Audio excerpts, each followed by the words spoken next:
Namaste. What values do ancient sacred temples hold in our modern tech plague world?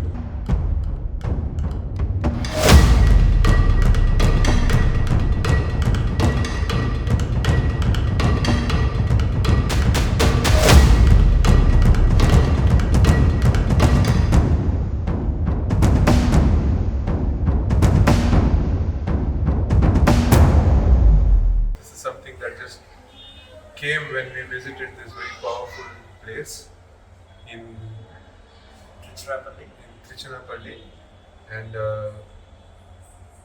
it's very different from where we are coming from.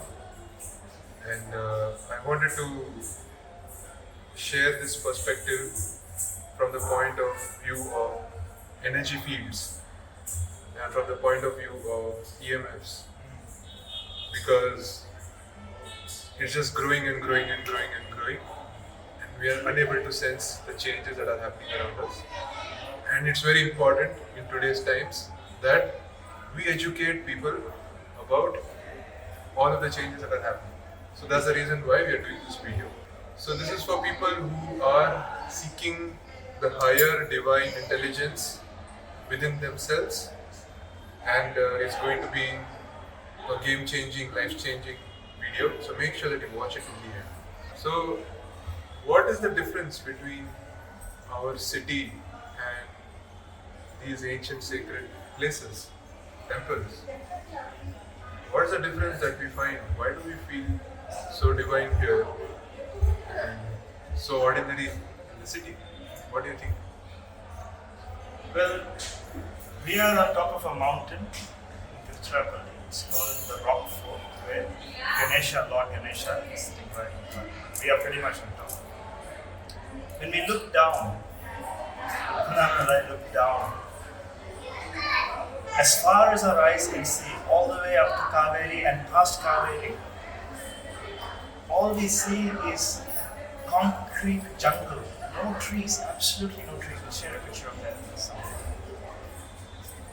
And in between all these houses, there are these big towers radiating artificial electromagnetic frequency. And then we see a big factory with lots of solar panels radiating the sun back to the sky. Then we wonder, why is our planet getting hot and warm so fast? Why are we going through climate change? There were at least about 50 odd in the short span of where we saw. There were at least about 50 odd 5G towers. Literally, what we are doing to ourselves as the human race, we are cooking ourselves down there in radiation. It's like one big microwave with lots of electrodes. We are cooking ourselves, our brain cells. Well, if we call that as evolution and this is where we are, then we need to counteract that, what we are, where we are. So coming up into these sacred places, so this is over 2,500 years, maybe more. This temple was built back then. Coming up, the magnetism of this mountain, the temple itself holds a certain charge. It started harmonizing. You can see everyone, just regular people coming up to the temple, and you can see them being harmonized and enlightened. They're happy. And it's not an easy hike. It's a pretty steep hike up. There's lots of old people, young people, children. Everyone's happily climbing up. This is not the experience when they climb the stairs in their apartments. Or their office building. They don't have a lift. You know? Yeah. So there is something that our ancestors knew thousands of years ago. To place these harmonizers in society, in communities, in places where people had access to come up, recharge, rewire, heal themselves, and neutralize, so they can harmonize back into themselves to have a balanced, stable being, rather than being a fluctuating being through all of the EMF that is bouncing through them. So our mind is not stable, it's fluctuating. When the mind is fluctuating, there is no clarity what is right and what is wrong. Our morals are out of tangent. We couldn't bear this. Standing on top, we're looking down, and we think we have to pass on the message that we have received from Divine to people through our channels to share the experience that we have, to share the experience and the lessons that we have adhered from these places. It's very interesting that you bring up fluctuations, because the fluctuations are not just in the mind. The environment that you are powered by is an AC, alternating current environment, okay? It's running on electricity, which means it is fluctuating 50 times a second, okay? 50 times a second, 50 hertz. Wow, that's the frequency. Yeah. And there is artificial lights that are fluctuating. We don't see that, okay? It's Because flickering. flickering 50 times a second, we don't see that because it's so fast that our eyes can't perceive that. But if you just hold your phone and you look at the light, your camera will be able to sense it, okay? But you can't confuse your senses, you can't confuse your brain. You know, you feel tired, you feel like, you know, giving up on life. That's what people feel when they're working in those environments at night shift, when someone is supposed to be sleeping deep like a baby. You know, I mean, I'm not judging anyone. I used to do this. I used to do a lot of night shifts too. So, I mean, it's intense where we come from and where we are now. And we want to bring out, encourage all of you guys to also come out. The notice, like the difference in emotions as well. Someone who's working in this field of artificial stimulated, you know, non-native, they call it, non-native electromagnetic frequencies.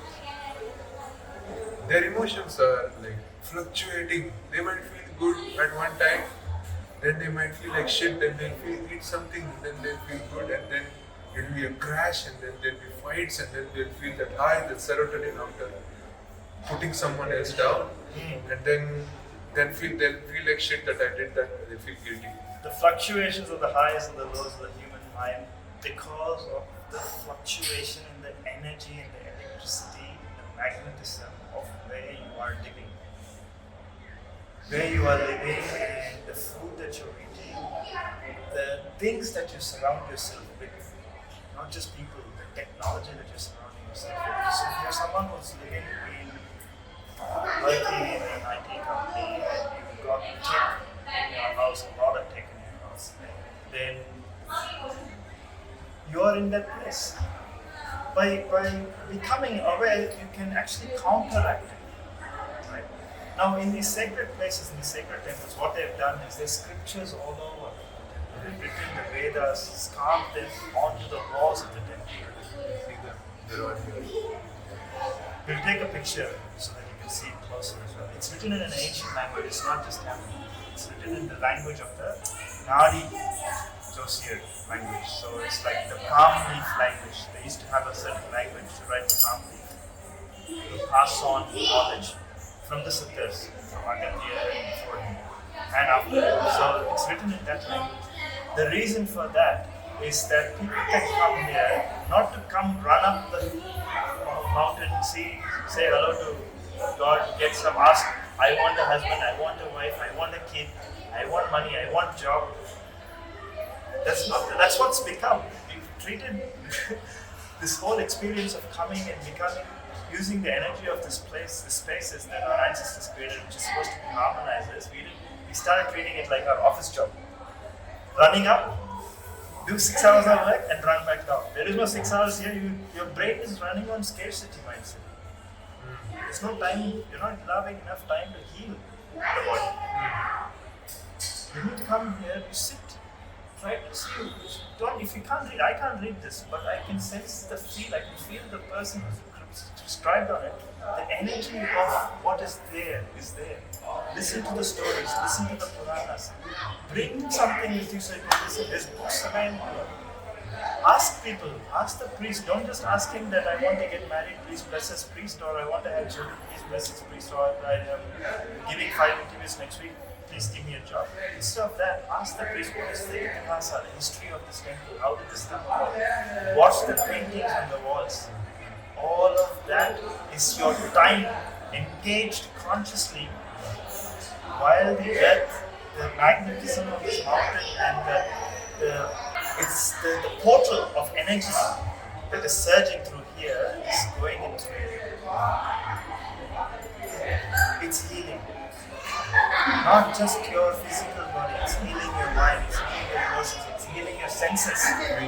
So when you're healing your senses, you start understanding what is important and what is not.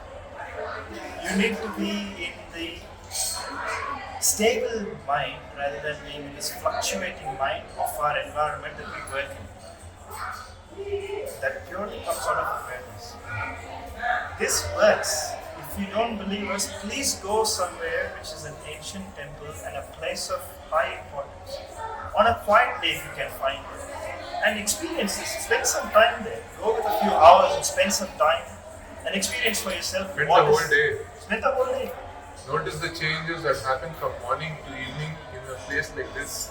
The changes that happen within from morning to evening in a place like this. Our skin is glowing.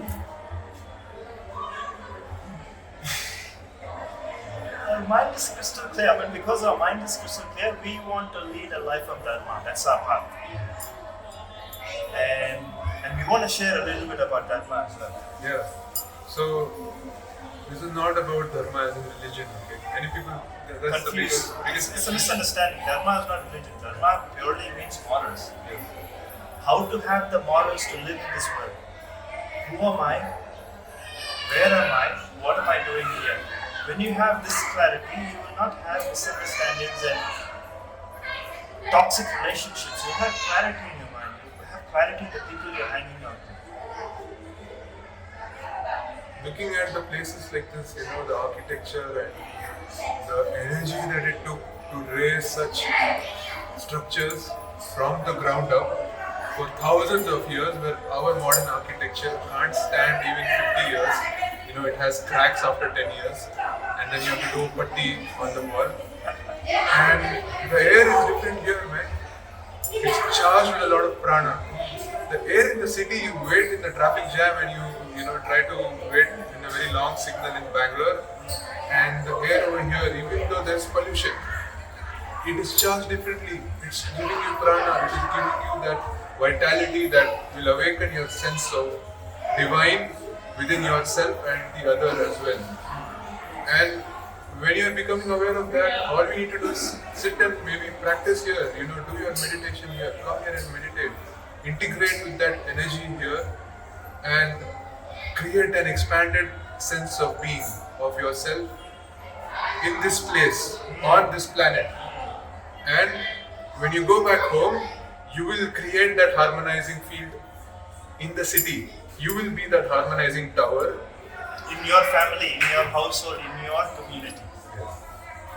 And what Kunal is trying to explain, if I have to put one word to that, he's saying that we need to be the divine self.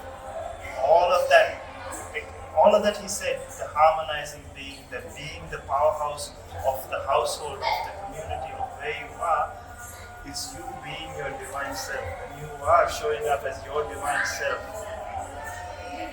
the space around you becomes divine. And the fastest and the most efficient, effective pathway to that is to come hang out in sacred ancient temples, places of worship. Doesn't matter whether it's a mosque or a church or a temple or a synagogue or a pyramid of Aztec, not the tomb in Egypt, I'm talking about the Aztec pyramids. You can harness this. People have stopped going to these places for now. I've explored tourists. Yeah, it's become a tourist spot. The Aztec temples have so much power. There is scriptures there also, but people have stopped going. People are disconnected. They've gone into being influenced by the Western world, the modern civilization, that they've forgotten our ancient roots. Medicine is very much there. It's in your body, and the information is there in these ancient places. I mean, anyone who wants to change this world for the better comes here, gets the blessings and gets the knowledge along with the blessings to change the world. How do you think, people, that story of people climbing mountains and becoming wise and coming back and helping the community? This is what it is. This is okay. They're closer to the divine. Because the environment where we are, this mountain is on top of a rock, huge rock, is surrounded by this positive vibration, sacred vibration, cultivated. It's a portal of energy. So that is divine energy. So when you come and place yourself, even if you don't do anything, just come and sleep. If you die, you come and sleep. Find a space like this. There's thousands of people around us, but we found a quite secret place, which has got all the scriptures and the Vedas written in scribbled in the back of all these walls behind us. Beautiful architecture here. And we decided we had to share this information. Just by coming and hanging out here, your divine innate intelligence, wisdom starts kicking in. You will go back home and you start thinking that I don't need to keep my Wi-Fi data on, turn it off. I don't need to be watching TV so much, turn it off. Instead, go buy a book, buy a Veda. Anything that calls for you. Something will call for you. You don't know anything, Saman Bhagavad Gita. Or Rig Veda, or Ajur Veda, or Saman Veda. Atharvana, any Veda. Take the easiest one and read one line, it's okay. You don't have to understand it. Just read one line and sit for a day and concentrate on one line. That is you inculcating the divine. Read the Bible. Read the Quran. They're all saying the same thing. Religion is not to separate people. Religion is to guide people to the same place. Every religious book is saying the same thing. It's all Vedas. When you read it, you will understand it. Places like this will give you that connection, that harmonizing connection, so that you see that you are not different from, we are all not different from each other. If we don't help each other, we are only going to be in more chaos than already what we created as a human race. How much more are we going to radiate ourselves? Elon Musk has decided to take on another planet because he's sick and tired of the radiation that we've done here, so he's going to go to another planet and create another. The same thing. The same thing in another radiation planet. So think about these things. We're not talking rocket science, we're just talking simple common sense, day-to-day stuff that we're dealing with. And we are regular people. We are just doing our work in this time. And what we're getting and what we are understanding and what we are practicing and the results that we are seeing in this sharira, in this body, in this physical body, we are sharing that, the truth about that to you. So when we are able to share that truth about you, you get inspired and you can share, find that for yourself within your body and share that truth with your own family members to start with. When that happens, we can reverse polarize this. You are a beacon, you are an energy field yourself. Create the radiation that you need, your light from within, so that you can have a shield around you, protected. But time to time you need to come to these places of sacred sacred portals, so you can charge. When your battery dies in your phone, every night don't you make sure you charge your phone? That we don't forget to charge our phone or our laptop. How do we forget to charge this body? That's all, as simple as that. So treat yourself as you treat your own cell phone. That's what it's come to. No, that's what it's come to now. It's come to that. It's come to that we're comparing ourselves to our tech devices that we are so attached to. People who are gamers. You spend so many hours gaming. Can you spend so many hours gaming with you? Take yourself to a place, climb a tree, climb a mountain, explore something, learn something, get some new thoughts in your mind so that your strategy would improve in your game. I'm not saying don't play, but take time to play in nature as well. Reverse this whole radiation thing, business that's going on. It's only going to get worse, guys. It's the age of Kali. We are going to be talking about that in another video. Yeah, thanks for that. Question yourself about your morals. Is this the right way to be? Is this the right way to live my life? Is this my Dharma? Or it's something else which I need to start the path? And if you are one of those who wants to start that path, I invite you to check out any of our training. You train your senses, you sharpen them to become sensitive, because coming here and sleeping here, it will be a good escape from the city the first time. But you have to practice, man. You have to lift a weapon like Karnakate or Gada You have to do the practices of the breath. You have to learn to use the breath and the energy that's coming and the information, the knowledge that's coming in each and every breath of yours, and sense what information is it giving to your mind and all these things. You'll be able to get a lot of knowledge from these places if you practice, if you do sadhana. So if you want to learn sadhana, I invite you to train with us. The links are given in the description below. Check them out. Or there, if you're on Instagram, check it on bio. And we'll see you there. Thank you for watching. That's it in today's video. And let us know what you learned about you and where you are in the comments below. And if you like this, share it with the people you care about. And follow our channel if you haven't been following yet. Yeah, support us as we want to support you. We are supporting you. And we would like your support back as well, because our intention is pure. Yeah. Our intention is to share what we have learned. Our intention is to share all these ancient practices that we have been blessed with, to cultivate, to make this body a self-charging, healing body, an energy body. So when this body becomes an energy body, you become that harmonizer that we've been talking about. Yeah, become a harmonizer on YouTube, become a harmonizer.